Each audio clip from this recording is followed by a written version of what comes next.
সুপ্রিয় দর্শক মণ্ডলী, আজকে আমরা যে বিল্ডিংটার ভিতরে দাঁড়িয়ে রয়েছি, এটাই সেই মূলত ইংরেজদের যে দুঃশাসন এবং যে আমঝুপি নীলকুঠিতে যে ইংরেজরা শাসন করেছে, এটাই সেই কাছারি ঘর বা অফিস ঘর বলা হয়। আর এই যে সুবিশাল র্যাক দেখতে পাচ্ছেন, এই র্যাকেই মূলত আগেকার যেসব কাগজপাতি বা জিনিসপত্রগুলো এখানে সংরক্ষণ করা হতো।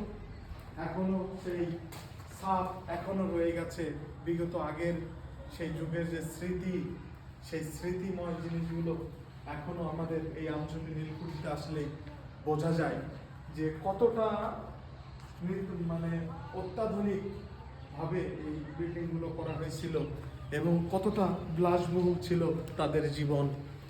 এই বাঙালির উপরে নির্যাতন করে তাদের জীবনটা কতটাই বিলাসবহুল ছিল, এই ঘরগুলো বা এই বিল্ডিংগুলো দেখলেই সেটা বোঝা যায়। সবাই ভালো থাকবেন, সুস্থ থাকবেন, আর নিত্য নতুন ভিডিও পেতে আমাদের সাথেই থাকবেন। ধন্যবাদ সবাইকে।